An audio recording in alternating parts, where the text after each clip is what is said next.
Hello, hello, hello. What's Welcome going on, to our channel. How y'all doing? So, once again, we're back.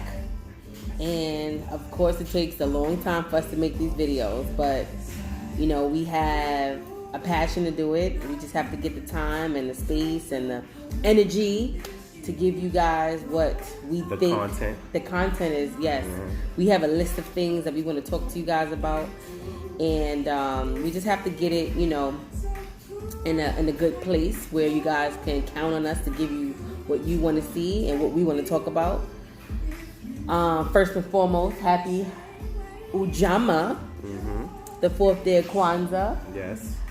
Collective economics. So if you don't know what that means that you need to go out and support your local black businesses, whether it be on your block, whether it be up the street, whether it be online, whether it be in another continent.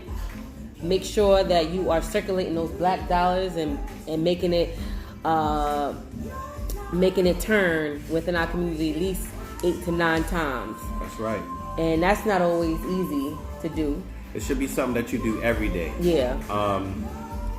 When I was traveling, as much as I was traveling, I made it my duty to patronize a black business anywhere I went, whether it be Detroit, Toronto, California, Illinois. When I was traveling, I was always checking for my black businesses, so it should be a part of your regular regimen. It should be a part of your just natural thing to do when you out and about, you know. I mean, we get a lot of times we get caught up in, you know, what's popular. The norm. You get caught up in what's popular. You get caught up in the norm, and sometimes you need to just kind of slow down and be like, wait, if I can go to, I don't know, it's not that many black businesses, but if I can choose to go to Red Lobster, maybe I need to think twice and try to visit a black-owned restaurant instead. Yeah, you know, we did that today. Actually, we do that all the time, but today we made it our business. That was our job, to get up and go to a black-owned restaurant. It took us a while to get out the house, but we went to this place in Brooklyn off of Franklin called the Krabby Shack, and the food was really good. And it actually rivaled some of the other, because we like lobster rolls and we like crab and we're just a seafood family in general. So we started out with brunch, but that didn't happen because we didn't get out the house until 4:00. But the food was really good and they were very generous. So if anybody's in Brooklyn, New York, make sure you stop at the Krabby Shack to go get your food, go get your lobster roll. I had a Klopster, and it was a lobster roll with crab meat, or I think it was crab meat with lobster because it's more crab than lobster, but it was still good. And they have like some southern food, like they had cornbread, they had rum punch, so it's like a little mixture of different, you know, styles of food. So southern meets seafood, and it's it's like a dive almost, right? Yeah. So good stuff. That's what we did today. And what we do for Kwanzaa is not just something that we try to implement because it's popular. This is something that we've incorporated in our lives since, I think autumn was about 4.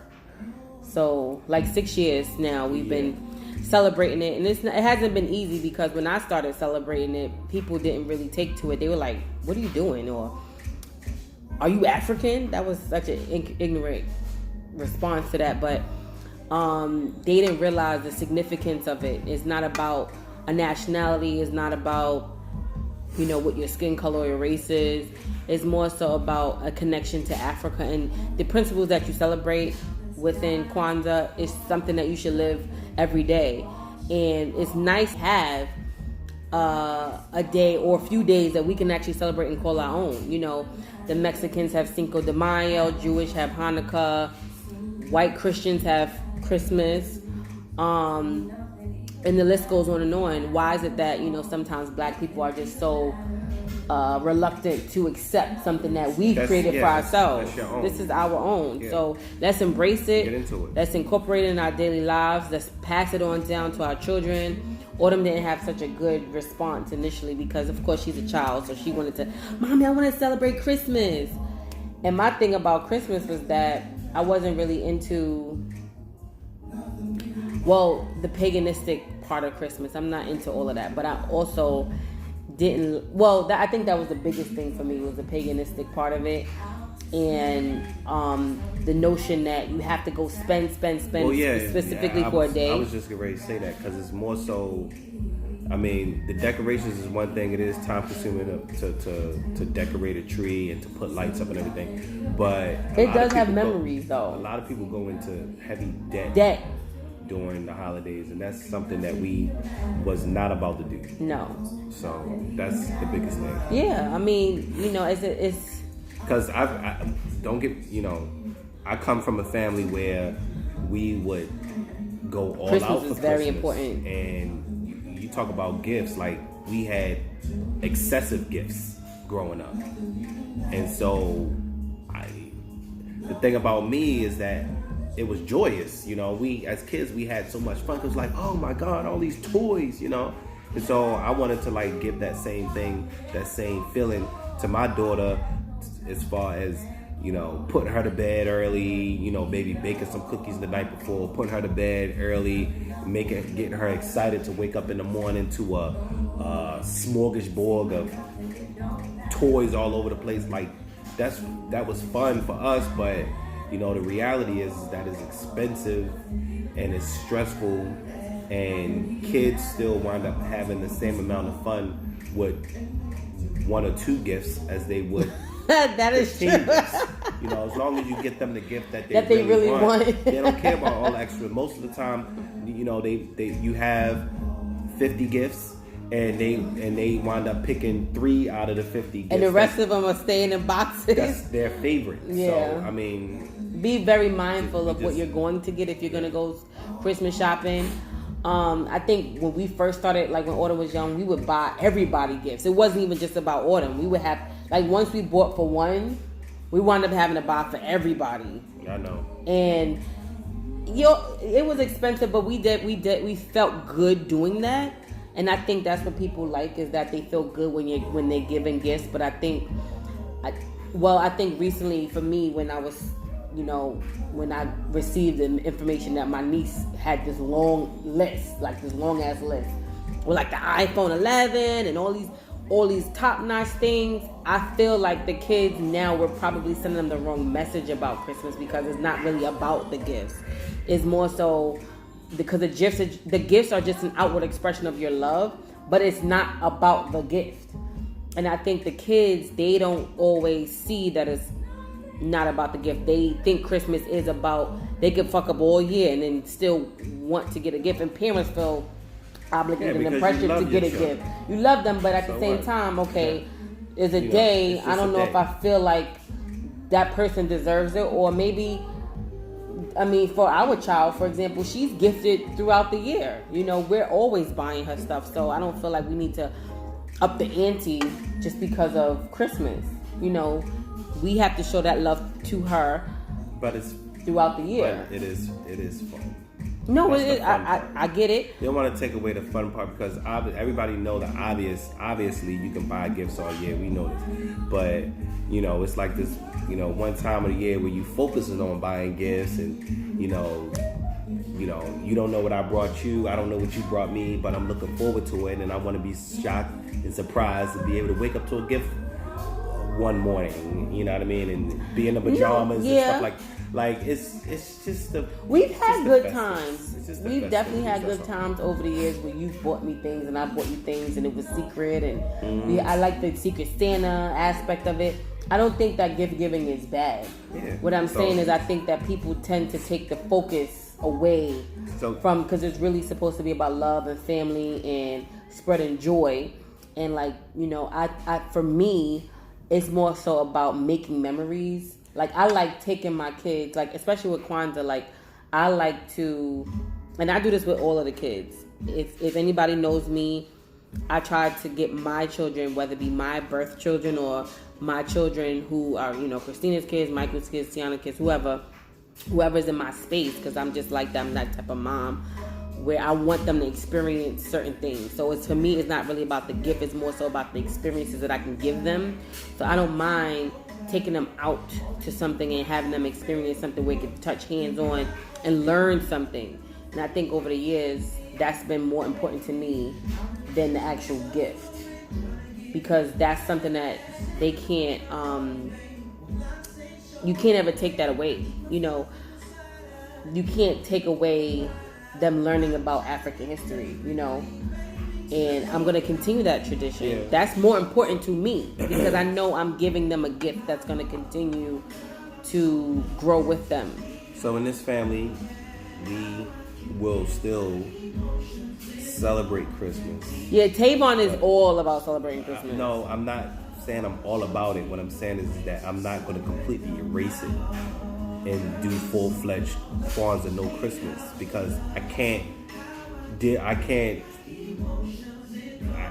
have her not have the feelings that I had as a child on Christmas morning.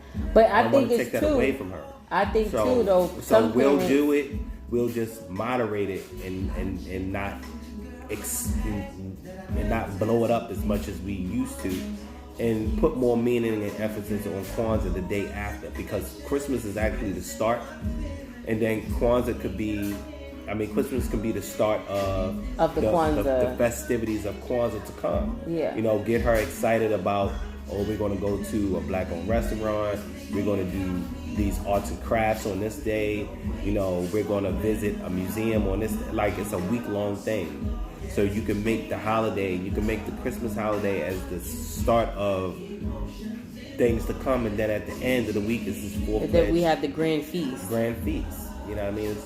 You can group it together, but put more emphasis on the aspect of the holidays that is rooted in our culture.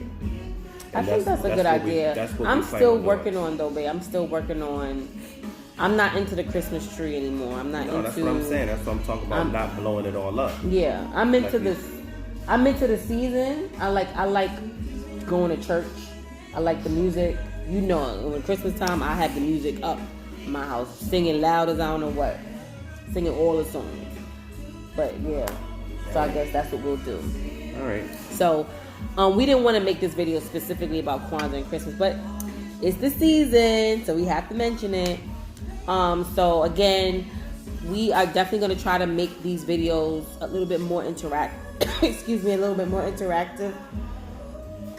And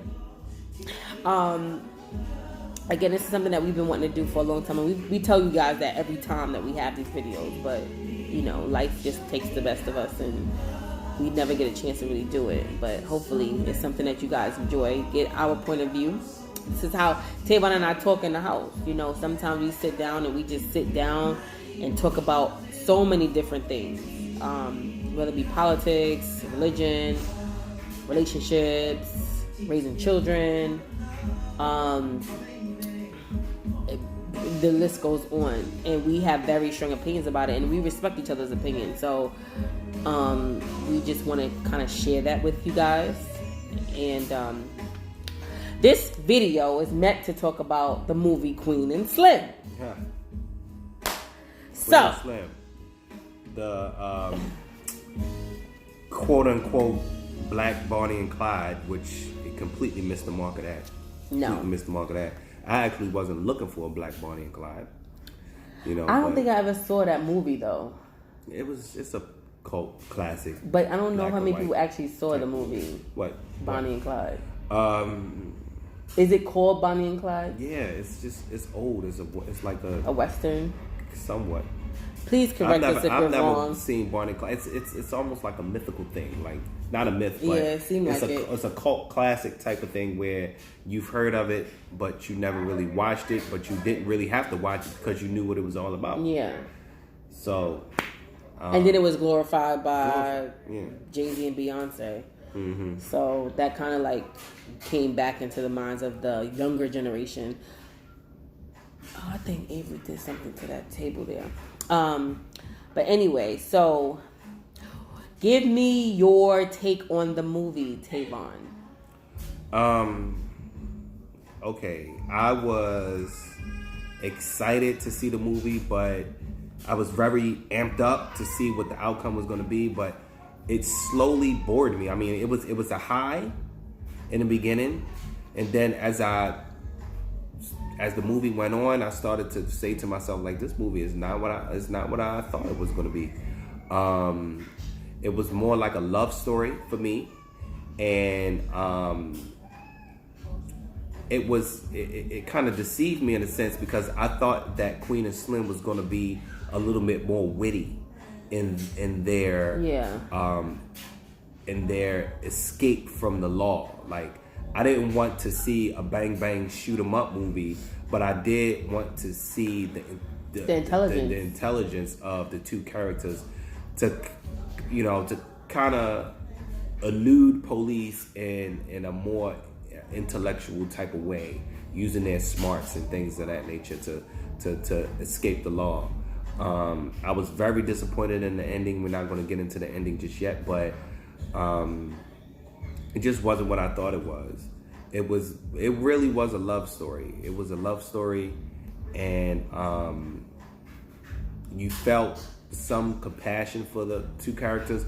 The male character was definitely weak in his spirit. The female character was a lot stronger. But we didn't really get to see the full aspects of her knowledge, as she was a lawyer in the film. We didn't really get to see that part. We didn't get to see her flex that muscle. The male character, he showed weakness from the beginning. The only strength that he showed was when he fought off the police officer. But after that, that was the beginning of the movie. the beginning of the movie. After that, he wanted to go home the whole time, And then on top of that, the fact that they felt as though they had to run so soon, as soon as they shot the cop, we gotta go. We gotta go on a run. We just gotta go on a run. Like, I'm like, damn. Like, there's nothing in between. I felt so, but the movie, to me, missed the mark. I would give it out of 5 stars. I would give it 2.5. That's high. Yeah, I would give it maybe the half because of the lead up. Like, it was very misleading. I felt misled the entire movie, and the reason why, to your point, is that we had these two strong black characters, and mind you, this is how Hollywood does, white Hollywood. When there's a black movie, that's always not in the best perception of us. They always promote it, and I was excited to see it because Lena Waithe, like, this is her shot. This is a black lesbian woman. And she's really showing us what she could do. She directed the movie, but from what I heard is it was given to her. It was given to her by a white person. By a white man. So a white man, he wrote the movie, but she produced and directed it. Yeah. Maybe she didn't produce it, but I know maybe she did. I didn't. My bad. We didn't look at the details, but I do know that she had a executive hand in the movie, regardless if she directed it, produced it, edited it. She didn't write it. But if I was her and I had full autonomy, she had full autonomy. Claimed to have had, I would have made us victorious in the end. Yes, which we were not. Well, we're gonna get into that. So I felt misled because, like, to your point, you had these two strong black characters. They were not together. They had just met. The first scene, they were just meeting. And then they got into an altercation with a police officer because he swerved. And again, this is going to have spoiler alert. So whoever, if you didn't see the movie, don't watch this. Don't listen to us because you should have said that in the beginning. Well, we'll put it in the comments. But they got into an altercation with the police. The police officer was very racist, very aggressive. He jumped the gun just like they normally do. Police officers, if you watching, y'all need to. This is what you don't do. So he shot at the woman. He shot her in the leg. Mm-hmm. And then the guy, his name was Slim, he retaliated against him because he just shot the woman for no reason at all. And she told him, I'm a lawyer. She was like, because he was harassing Slim, and she said, I'm a lawyer. And he was like, I don't give a fuck. And then he wound up shooting her after the tussle. and then the Slim wound up shooting him and killed him. So immediately after that, took his gun. Yeah, he took his gun, but it was in retaliation because I mean it was self-defense. You know, the guy was the police officer was an animal. Like he was just coming at them it was no rights, all rights were violated at this point. And it's like the law versus civilian. At this point it was civilian versus civilian. You know what I mean? There was no law because there was no protocol being followed. So they immediately looked at each other like, oh shit. What I did appreciate was the fact that he looked at her and was like, are you okay? And I showed the empathy. You know, a lot of times when black people get in altercation with white people and or police officers, we're always made to feel like the victim, and we're made to feel like we did something wrong. But he looked to her and he said, are you okay? And it showed like, fuck this nigga here, even though he's dead. Are you okay? Are you good? And I like that because, you know, black men, make sure you look at your black woman and say, are you good? Are you straight? Are you okay?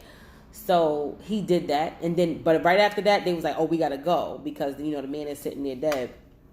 And at that point, we were like, "Okay, what's happening? You know, what's gonna happen?" So they started to drive, and they met up with. At this point, they're trying to get across town because they're trying to get out of the country because they now know that it's probably going to be in the news. They're going to be found out. So now they're trying to get out of Dodge. It was so much that could have happened from the time that they shot the cop into they decided that to go on a run. I feel like it could have been a little more drama in between that point. Because it happened like too they fast. just decided to start to go once they shot the cop, go straight on a run.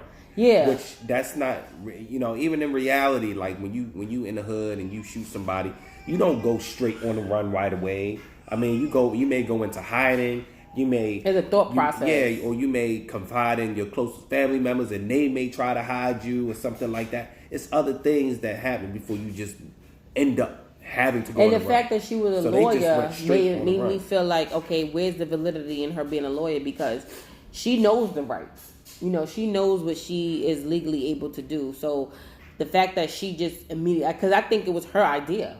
It was her idea. The fact that was her initial reaction, I wasn't happy with that. Because, you know, what is the point of you having this law degree, going to school all this time, and then that's the first thing you... That's what a criminal does. You know what I mean? That's what the low down people do. Not an upstanding, prestigious lawyer who has education. So it just felt like, damn, okay, where are we going with this? So now they on the run. They meet with different people along the way. But the people that they met with along the way... They've only mentioned to one person that, it was because by this time they were like on the news. You know, they were America's Most Wanted by this time.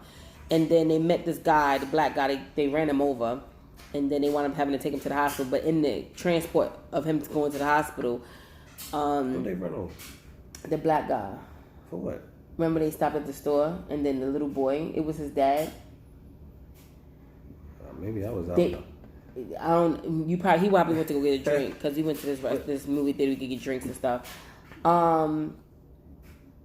You might have went. I don't know. Okay, he might have been out of the movie theater at the time, but they stopped to get something to eat. Remember, like it was like Fat Burger or something, and there was the little kids playing outside. The fat boy, fat boy. Mm-hmm. The fat boy was like, "Oh, you don't do those people," and then the father was inside of the store, and he came out. And they got into like a shuffle or something crazy. I missed that part. So they wound up meeting with the little boy's father. It wasn't anybody significant. It was just a little boy. That wasn't the boy who took the picture of them, right? Because that was the mechanic.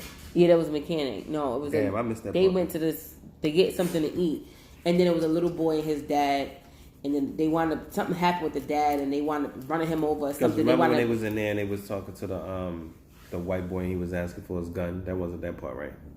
No. I think that was the same. He was like, let me see. It was a couple of weeks ago when we actually saw the movie, but long story short, he was like, oh, you guys, y'all famous. Oh, yeah, and he was like, I remember that from the previews, but I missed that part. Yeah, she was like, it was self-defense. That was the only time where she said that. She didn't say it to anybody that had any significance. She just said, oh, it was self-defense. And I'm like, okay, black sister with the law degree, if that's what you're going off of, let's see you flex your muscles.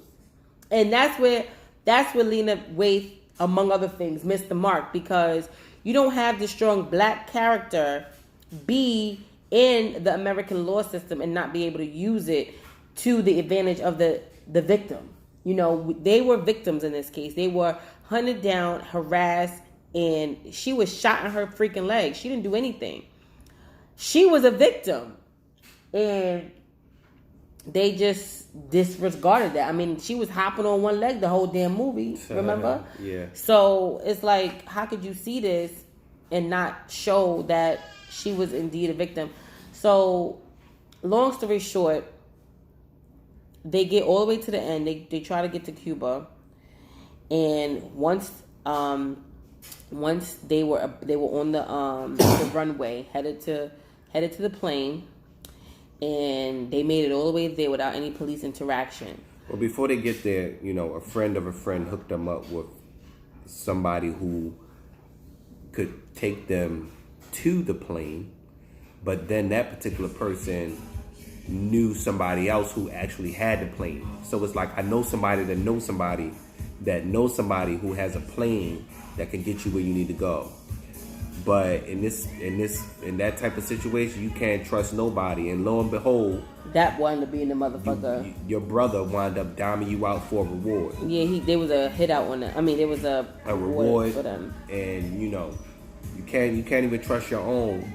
And I didn't like that. Situations like that, you know, gold teeth cornrow motherfucker from New Orleans. You can't trust him. He or the Texas. main one. One of the, he was from Texas. Texas. Out for a reward, and that's messed up, you know. But even with that, so they get all the way to the plane, and then next thing you know, gold teeth drops him off. He drops him off, and then they turn around 2 seconds later, and there's mad cops out there, swarming. all with the guns out, swarming. So they just turn around like, damn, they like shit. Now it was the plane was right in front of them. It was almost like a set it off. A set it off moment, similar to the Vivica Fox moment when she was running for the bus. Yeah, but the cops had it. It was the same. You know, and Lena probably played on that. Had to drop on her. Because everybody, if you're in our generation, you know that scene. That scene is always hard to watch. Mm-hmm. The same type of scene, like the Ricky situation, and nobody likes that scene. But a lot of black movies have that same scene in it. Yeah, we don't like that scene, so I didn't like that Lena had to bring that back up, even though it's nostalgic to us. It wasn't necessary because they didn't deserve that. Right, they did not deserve that. They were innocent, and they literally turned around. The cops said, put your hands up. They put their hands up. They complied. And the woman got shot. Killed. Shot in the heart for no reason. She fell out. The guy looked slim, looked at her, picked her up, and started walking towards the police. And then they just shot them both down like dogs. And that was the end of the movie. And at the end of the day, they just got a mural. Mm-hmm. So there was no pride, or there was no immortality with that. Here's the thing. I'm gonna get my wine. So in the news broadcast, because basically they had to make it as realistic as possible. So they had CNN. They had CNN kind of showing a standoff live or whatever, and one of the things that stood out for me is that they said that they were armed and dangerous at the time. At the time that the cops killed them, they said they were armed and dangerous. Which, you know, the cops are going to categorize. That's a good point. If you ever commit a crime, whether it's unarmed or not, if it's a crime or whatever, at that point that you commit that crime, you become armed and dangerous even at the point at which the cops catch up to you. If you don't have no weapons, they're going to treat you as being armed and dangerous. However, they treated them as being armed and dangerous. The only thing that they were armed with is that black man was armed with an intelligent black woman. That's the only thing he was armed with, because they shot her and then he picks her up and carries her. He carried her her towards the police, and they gunned him down. So he was only armed with a black woman in his hand, nothing else, you know. So that's kind of like what is, you know, kind of like an analogy, what satire or maybe what is that? What do you call that? Well, I guess I wouldn't even say a metaphor. Yeah, it is. It's a metaphor. It's Yeah. a metaphor. It's a true to life metaphor that you could kind of like relate to that. But that's the only pride that I could see out of that, is being armed with a black woman. You know, in this life, you should always be armed with an intelligent black woman as a black man. And so, I feel like the movie should have had us come out victorious in the end, and it did not. Me and my wife, we were watching Django the other day. Yeah, and Quentin Tarantino did a better job. Quentin Tarantino did a better job than she did. Yeah. You know, as far as having us come out more victorious in the end, like, which was Hollywood. crazy. Black people are not always armed and dangerous, and we are not always the antagonists. Okay, we are most of the time protagonists that you guys make the antagonists. What did they say? Black people can never be racist. The only thing we can do is react to racism. So in that regard, I think if Lena or anyone else who would like to direct film, produce film, write film, please keep that in mind, that, you know, imagery is power. And, you know, we're about to embark on a new decade, and if you continuously promote these narratives that we're supposed to see these images of us being gunned down like dogs in the streets, we're never going to get out of this. And y'all realize the election of President Barack Obama was the last decade. His first election, he was first elected in 2008. That's true. So it was 4 and 8. It was 2008. 8 and then 12. Yeah. So he had 2 terms though. Right, but what I'm saying is, I don't know. So can you group him in this decade? The election of Obama is what matters, not his re-election. And that was the last decade. I mean, because we re-elected, it was in between. So we elected him in the first. And well, let's just do better this decade. Re-elected him in the second.